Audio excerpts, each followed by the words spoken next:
बाद अगर सबसे ज्यादा अगर विदेशी पूंजी का अगर जरूरत हमको पड़ती है तो किसके पड़ती है? खाद्य तेल। एनडीडीबी की स्थापना के बाद जो है हम लगभग खाद्य तेल के क्षेत्र में आत्मनिर्भर हो गए थे, लेकिन जैसे ही एनडीडीबी का आंदोलन कमजोर पड़ा, आज हम पुनः खाद्य तेल आयात करने में सबसे पीछे हैं। मैं ये आपको इसलिए याद दिला रहा हूं कि चाहे वो हरित क्रांति हो, चाहे श्वेत क्रांति हो, चाहे ग्रे रेवोल्यूशन हो, चाहे ब्लू रेवोल्यूशन हो, सारी जितनी भी हमारी क्रांतियां इस देश के अंदर आई हैं, अर्थात जिन जिन क्षेत्रों में ये देश जो है उत्पादन के क्षेत्र में संकट महसूस कर रहा था, उस सभी क्षेत्र में अगर क्रांति लाने का काम किसी ने किया है तो सहकारिता ने किया है। आप देखिए, मैं दूर नहीं जाता हूं, आज देश के अंदर नए कृषि सुधार आए। उन कृषि सुधारों का आधार क्या है? तीनों जो कानून इस देश की जो कृषि की दशा है उसको परिवर्तन करना और किसानों की आय को दुगना करना, उसका आधार क्या है? हमारे फार्मर्स प्रोड्यूसर ऑर्गेनाइजेशन, अगर उसका बेस उसको माना गया है तो एफपीओ। अब बहुत सारे लोग इस पर डिबेट कर सकते हैं और नेफेड के अंदर ये बहुत डिबेट चला, और जो नेफेड के अंदर जो लोग थे मैनेजमेंट के अंदर, उन्होंने अंत तक हमको मजबूर किया। बहुत मुश्किल से हम इस प्रस्ताव को ला पाए और नेफेड आज एफपीओ की नोडल एजेंसी के रूप में स्थापित हुई। उसके लिए मुझे बहुत संघर्ष करना पड़ा मैनेजमेंट में। मैंने उनको समझाया कि फॉर्म ऑफ कोऑपरेटिव डिफरेंस हो सकता है, केवल कोऑपरेटिव एक्ट में रजिस्टर्ड होना ही कोऑपरेटिव नहीं है। यह सहकारिता को ठीक से समझना पड़ेगा हमको। सहकारिता क्या है? कुछ लोगों के द्वारा चलाई जाने वाली आर्थिक गतिविधि है, इसलिए हम इसको मिस इंटरप्रेट ना करें, गलत तरीके से ना समझें। आज फार्मर्स को एक साथ लाकर इन प्रोड्यूसर उत्पादक संघों के माध्यम से, संगठनों के माध्यम से एक साथ लाना और उनकी मार्केटिंग समस्या को हल करना, अर्थात कृषि क्षेत्र में अपनी मंडियां अगर किसान स्थापित करना चाहते हैं, हम 100 मंडियां, माननीय मंत्री जी हैं और मैं चाहता हूं उत्तर प्रदेश भी उसमें जुड़े। नेफेड ने जो है 100 मंडियां, आधुनिक मंडियां हम स्थापित कर रहे हैं। 2 मंडियों का उद्घाटन हमने महाराष्ट्र के अंदर कर दिया है। 100 आधुनिक मंडियां इस नए जो कृषि कानून है इसके प्रकाश में हम लोगों ने इसका काम शुरू किया है। इन मंडियों का मतलब इसका मालिक कौन होगा? इसका मालिक किसान होगा। नेफेड केवल बिजनेस पार्टनर के रूप में रहेगी। हमने एक नए मॉडल के साथ इसको स्थापित करने का काम किया है और उस मंडी के अंदर वो सब सुविधाएं होंगी जो किसान को एक्सप्लॉइट करते हैं। मंडी के अंदर वो किसान किसी भी स्तर पर, मॉइस्चर की समस्या हो, ग्रेडिंग की समस्या हो, स्टोरेज की एक्सप्लॉइटेशन होता है, उसको कैसे कम करना, इस पर बात काम करें। हम नेफेड पहली संस्था है देश के अंदर जिसने 2016 के अंदर सीधा किसान के खाते में भुगतान करने की व्यवस्था लागू करी, अर्थात किसान से हम एक दाना भी खरीदेंगे तो सीधा किसान के खाते में उसका भुगतान करेंगे, जिसके कारण बिचौलियों की भूमिका कम होगी।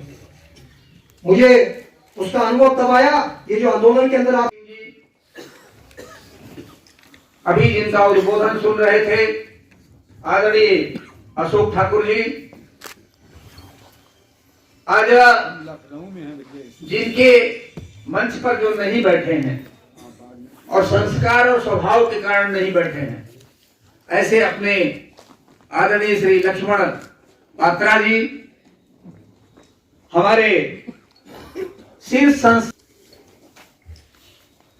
यूपीसीबी के उत्तर प्रदेश सहकारी गंभीर चिंतक आदरणीय तेजवीर सिंह जी, एलडीबी के अभी तुरंत नए बने हैं लेकिन पूरे उत्तर प्रदेश में एक बार दौरा कर डाला है, ऐसे अध्यक्ष आदरणीय संतराज यादव जी, और लखनऊ में रहकर लखनऊ के प्रत्येक गतिविधियों में बराबर हिस्सा लेने वाले हमारे सीएलडीएफ के अध्यक्ष आदरणीय वीरेंद्र तिवारी जी। और प्रारंभ में जब मैं सहकारिता में आया था, जिस समय मुझे सहकारिता विभाग मिला, मुझे जो पर्ची मिली मंत्रालय में, आपको यह मंत्रालय मिल रहा है, उसमें लिखा था सहकारिता, तो सहकारिता देखकर मैं चौंक गया। मुझे लगा इसमें तो मुझे एबीसीडी नहीं आती, हमको क्यों सहकारिता मंत्रालय दे दिया गया। मैं भाग कर गया बात करने की, मुझे क्यों दे दिया गया, तो मुझे पता लगा कि ये चीजें थी, डिमांड थी, इसलिए आपको दे दिया गया। अब बाकी देखिए हमारे बीच में आ जाइए, श्रीमान विद्यासागर सोनकर जी आ गए हैं। तो मुझे बड़ा आश्चर्य हुआ क्योंकि मैं कोऑपरेटिव के बारे में कुछ नहीं जानता था। मैं गया आपत्ति करने तो मुझे कहा गया कि ये बिल्कुल मत करिए, आपका ये देख के उसके बाद बनाया गया और आप आए हैं आपत्ति करने। तो हमने कहा अब इसको सीखेंगे। तो हमको सिखाने में जिन लोगों का योगदान था उसमें हमारे हैं श्रीमान अभी मंच पर विराजमान है श्रीमान राजीव सिंह जी माने विधायक जी, और सामने हमारे बैठे हैं मनीष साहनी जी हैं, ये अपने आलोक जी हैं, त्रिपाठी जी हैं, अपने बघेल जी हैं, ये सारे लोग हैं। इन सारे लोगों के सामंजस्य से जुड़कर और जानकारी से हमने थोड़ी बहुत कोऑपरेटिव की जानकारी कर ली, और उस थोड़ी बहुत ही जानकारी से जो अभी लोग बता रहे थे वह काम थोड़ा सा आगे बढ़ गया है। अभी बहुत कुछ बाकी है। क्या बाकी है मैं उसका जिक्र करना चाहता हूं। वास्तव में जैसा आदरणीय अपने मार्कंडे सिंह जी बता रहे थे कि जिस समय राज्य इसकी स्थापना की चर्चा हुई संघ के उसमें, तो वहां एक विषय निकल कर आया था कि हम राजनीतिक दलों से अलग हटकर, इसमें राजनीतिक दल की प्रतिबद्धता नहीं, कोई राजनीतिक दल या राजनीतिक वार्ता नहीं, किंतु राजनीतिक दलों से यदि प्रतिबद्धता नहीं है तो उसके साथ ही कहीं न कहीं प्रतिबद्धता है। और यह भी कहा कि राजनीति के सहारे इसको नहीं छोड़ेंगे, इसको हमको अपने ढंग से चलाना है, और उसके लिए ऐसे व्यक्तित्व को तलाशना जो स्वयं में, जिसमें ना तो दारेषणा हो, ना वित्तेषणा हो और ना लोकेषणा हो।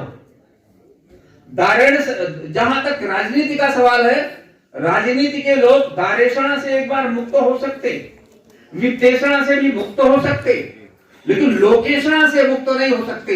ये राजनीति की सबसे बड़ी खराबी है। लोकेषणा नहीं तो राजनीति नहीं। हम चाहते हैं तो चार लोग माला पहनाएं, हम चाहते हैं कि हमने जो भी कुछ किया है मंच पर खड़े होकर हम बताएं और लोग ताली बजाएं। यह लोकेषणा जो है वह राजनीतिक क्षेत्र की एक सबसे बड़ी आवश्यकता है। और हम कहते हैं यदि संघ का काम करना है, यदि उस विधा में चलना है, तो लोकेषणा से भी परांगमुख होना पड़ेगा, लोकेषणा से भी मन अपना हटाना पड़ेगा। अब ऐसे यदि समाज की उस प्रथम इकाई से खड़े करके समाज को खड़ा करना है तो संत स्वभाव चाहिए। अब ये बहुत सारे लोग यहाँ धन्यवाद दे रहे थे, बधाई दे रहे थे। ये 42वें स्थापना दिवस पर मैं भी बधाई देना चाहता हूं, लेकिन सारी बधाई में एक बधाई और जुड़वाना चाहता हूं। आज हमारा राष्ट्रीय नेतृत्व, जिस राष्ट्रीय नेतृत्व को दुनिया में सराहा जा रहा है, उस राष्ट्रीय नेतृत्व ने एक बार लोगों को मनवा दिया कि भारत, आज ये भारत स्वाभिमानी भारत हो गया, सुरक्षित भारत हो गया, सुखी भारत की ओर बढ़ रहा है। इन तीनों दिशाओं में जिन्होंने बढ़ाने का काम कर लिया, ऐसे उस श्रेष्ठ पुरुष हमारे नेता आदरणीय नरेंद्र मोदी जी को स्वयंसेवक बनाने का काम जिन्होंने किया था, आदरणीय लक्ष्मण राव इनामदार जी, उन्होंने ही स्थापना की है। सहकार भारती की स्थापना उन्होंने की है। इसलिए भी हमको प्रत्येक तरह से सहकार भारती को आज बधाई ही बधाई का अवसर है। मित्रों, मैं जो अभी कह रहा था, इस सब के बावजूद अभी अधूरापन है। चिंतन की विधा में कहीं आ जाए तो जितनी हम चर्चाएं करते हैं, आज अपने ही यहाँ ही बैठे चर्चा कर लें। आखिर ये सारे बोर्ड लगे हैं अंग्रेजी में ना होते, हिंदी में होते, क्या फर्क होता? हम लोगों तरफ अंग्रेजी में तो इनको दोनों तरफ वही करना चाहिए था, अच्छा लगता। ऐसे ही हम अपने में ही सोचना शुरू करें। यदि हम अपने में नहीं सोचेंगे तो फिर निरंतर अंतर आएगा।